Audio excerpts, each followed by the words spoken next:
வணக்கம். Olive arts and கிராஃப்டில் இன்றைக்கி நம்ம பார்க்க போகிறது லாஸ்ட் வீடியோவில் உங்களுக்கு சொல்லிக் கொடுத்த டெக்னிக்ஸை பேஸ் பண்ணி பண்ண போகிறோம். இப்போ லாஸ்ட் வீடியோவில் ஒரு பெட்டல் அப்புறம் லீஃப் வந்து எப்படி ஸ்ட்ரோக்ஸ் வந்து ஃபார்ம் ஆகுதுன்ற சீக்ரெட்ஸ் வந்து உங்களுக்கு சொல்லியிருந்தேன்.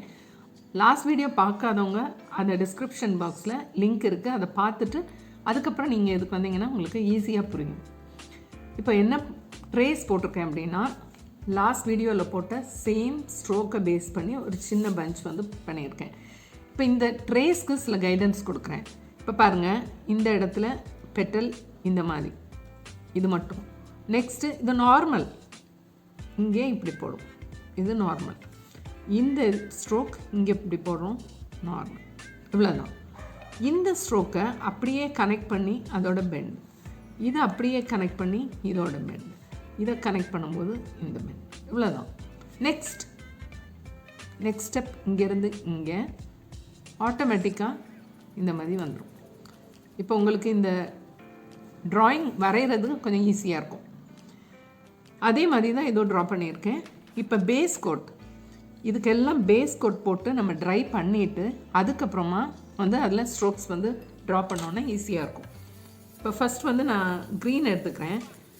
ஃபில் பண்ணிக்கிறோம். ஜஸ்ட் இதில் ஸ்ட்ரோக் எதுவுமே கிடையாது, ஜஸ்ட் இப்படி ஃபில் பண்ணி வச்சிடறோம்.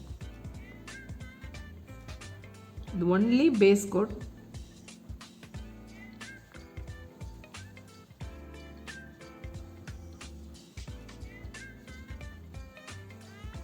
இந்த மாதிரி க்ரீன் ஃபுல்லாக நான் வந்து க்ரீனில் இப்படி ஃபில் பண்ணிடுறேன். இங்கே பாருங்கள், இப்போ ஸ்டெம் போடும்போதும் தான் பேஸ் கோட் நீங்கள் இவ்வளோ போட்டால் போதும்.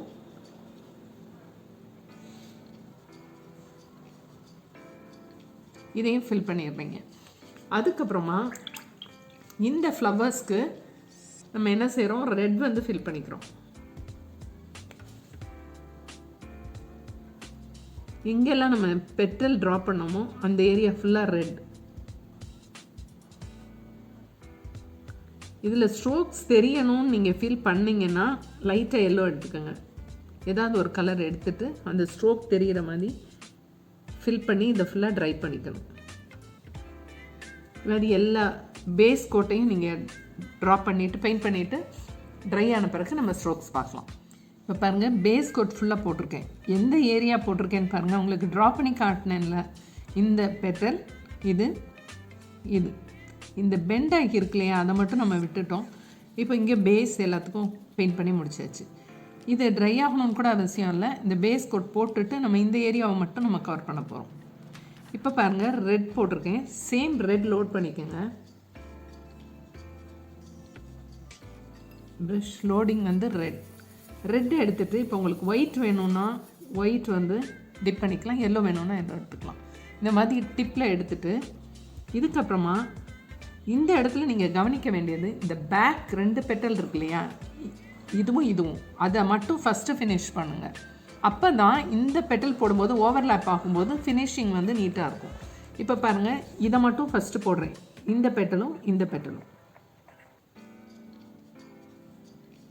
இது வந்து இப்படி ஸ்டாப் பண்ணிடுங்க. இப்போ இந்த இடத்துல உங்களுக்கு அந்த ட்ரேஸ் தெரியுது இல்லையா, ட்ரேஸ் இல்லாமலே இது பண்ணலாம், ஈஸி தான். ப்ராக்டிஸ் பண்ணும்போது நீங்கள் ஆட்டோமேட்டிக்காக ட்ரேஸ் எல்லாம் பண்ண ஆரம்பிப்பீங்க. இப்போ பாருங்கள், இந்த மாதிரி பண்ணிட்டேன். இன்னும் ஒயிட் டோன் வேணும்னா நீங்கள் வந்து அதிலே வந்து ஸ்ட்ரோக் போட்டுக்கலாம். இப்போ போட்டாச்சு. இப்போ நெக்ஸ்ட் வந்து இந்த பேக் பெட்டல் இங்கே பாருங்கள், கொண்டு வந்து அப்படி தின்ன ஒரு பாயிண்டில் முடிச்சிருங்க. சேம் தான், ஒரு பாயிண்டில் வந்து முடிச்சாச்சு. இதுக்கப்புறமா நீங்கள் 3 பெட்டல்ஸ் 1 2 3 இது போடும்போது உங்களுக்கு ஓவர்லேப் ஆகி ஃபினிஷிங் வந்து ரொம்ப நீட்டாக இருக்கும். இப்போ பாருங்கள்,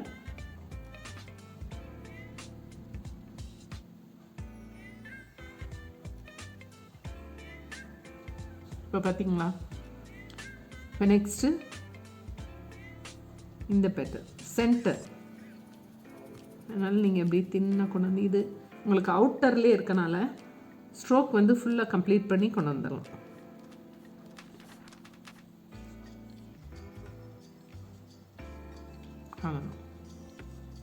இப்போ இந்த பெட்டல் போடும்போது இந்த பெட்டலோட ஃபினிஷிங் வந்து இது கவர் பண்ணும்போது கிடைக்கும். இப்போ தெரியுதா ஏன் வந்து நான் ஃபஸ்ட்டு பேக் போட சொன்னேன்னு? இந்த பேக் பெட்டலை வந்து இது கவர் பண்ணி கொண்டு வரும்.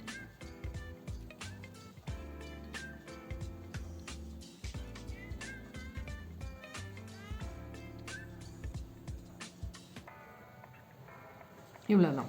இப்போ பார்த்தீங்கன்னா உங்களுக்கு ஓரளவுக்கு இதில் வந்து 3D எஃபெக்ட் கிடைக்கும். இந்த இடத்துல இன்னும் கூட கொஞ்சம் ஃபினிஷிங் கொடுக்கலான்னு நினைக்கிறேன். பாருங்க, இப்படி கொண்டு வந்துட்டு அதுக்கப்புறம் இதே மறுபடியும் ஃபினிஷ் பண்ணலாம். இந்த மாதிரி மேலே மேலே பண்ணிக்கலாம். இவ்வளோதான். இந்த இடத்துல உங்களுக்கு பார்த்தீங்கன்னா இந்த டிஃப்ரென்ஸ் தெரியாது. இந்த பெட்டலுக்கும் இந்த பெட்டலுக்கும் டிஃப்ரென்ஸ் தெரியாது. அந்த மாதிரி உங்களுக்கு டிஃப்ரென்ஸ் வேணும்னா கொஞ்சம் ட்ரை ஆன பிறகு ஏதாவது ஒரு டோன், இப்போ நான் லைட்டாக எல்லோ எடுத்திருக்கேன், எடுத்துட்டு லைட்டாக இங்கேருந்து இப்படி கொண்டு வரும்போது ப்ரெஷ்ஷை வந்து வாஷ் பண்ணி நல்லா தொடச்சிக்கோங்க. ஏன்னா இந்த மாதிரி ஸ்ட்ரோக்ஸ் வந்து கடைசியில் இந்த கலர் ஃபுல்லாக அங்கே போகாமல் இருக்கிறதுக்காக லைட்டாக நம்ம வாஷ் பண்ணிக்கிறோம். இந்த மாதிரி டிஃப்ரென்ஷியேட் பண்ணணும். 2 கலர் 2 பெட்டல் வந்து ஜாயின் ஆகும்போது ரெண்டும் சேமாக தெரியாமல் இருக்க லைட்டாக ஒரு கலர் எடுத்து நம்ம வாஷ் பண்ணிட்டோன்னா உங்களுக்கு இந்த இது வரும். இன்னும் டீட்டெயிலாக நம்ம கிளாஸஸ் போகும்போது இந்த இடத்துல எல்லாம் டெப்த்து கொடுத்து இன்னும் இது ஹைலைட்டாக வர மாதிரி பண்ணலாம். இங்கெல்லாம் டார்க் கலர்ஸ் கொடுக்கணும். அதெல்லாம் வந்து நம்ம வரப்போகிற வீடியோஸில் பார்க்கலாம். இது வந்து ஜஸ்ட் பிகினர்ஸ் ஈஸியாக ஒரு ஃப்ளார் எப்படி பண்ணுறது அப்படின்றதுக்காக தான் நான் இது பண்ணி காமிச்சிருக்கேன். இப்போது லீஃப்க்கும் என்ன பண்ணுறீங்க, மறுபடியும் க்ரீன் லோட் பண்ணுறீங்க. லோட் பண்ணிவிட்டு எங்கே ஸ்டார்ட் பண்ணுமோ, நான் லாஸ்ட் வீடியோவில் சொன்னேன் இல்லையா, அதே மாதிரி இப்படி கொண்டு வந்துட்டு நல்லா ப்ரெஸ் பண்ணி இப்படி கொண்டு போயிடுங்க. அவ்வளோதான். இதே மாதிரி நம்ம மற்ற லீவ்ஸையும் முடிக்கணும். முடிச்சுட்டு உங்களுக்கு வந்து பெயிண்டிங் ஃபுல்லாக கவர் ஆயிரும். நான் இதை முடிச்சுட்டு உங்களுக்கு காட்டுறேன்.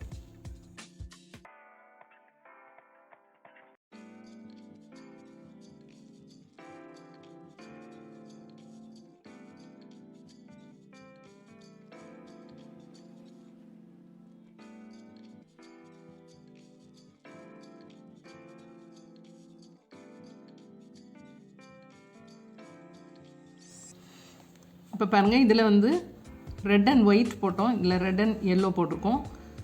சேம் எல்லோவில் லீஃப்லையும் டச் பண்ணி முடிச்சாச்சு.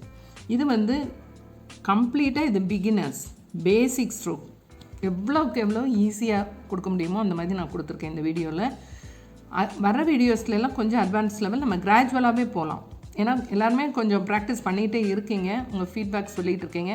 கொஞ்சம் கமெண்ட் பாக்ஸில் நீங்கள் உங்கள் ஃபீட்பேக்கெல்லாம் போட்டால் நல்லாயிருக்கும். வாட்ஸ்அப்பில் எல்லாம் ஃபோட்டோஸ் எல்லாம் நீங்கள் அனுப்பும்போது ரொம்ப ஹாப்பியாக இருக்குது. கமெண்ட் பாக்ஸ்லேயும் நீங்கள் பண்ணுங்கள். இப்போ நெக்ஸ்ட் வந்து நம்ம கிராஃப்ட் வீடியோ போகிறோம். கிராஃப்ட் ஐட்டம்ஸ்க்காக வெயிட் பண்ணிட்டுருக்கீங்க. அதனால் பெயிண்டிங்க்கு நடுவில் நம்ம வந்து கிராஃப்ட் ஐட்டம்ஸ் ஆட் பண்ணிகிட்டே போகிறோம்.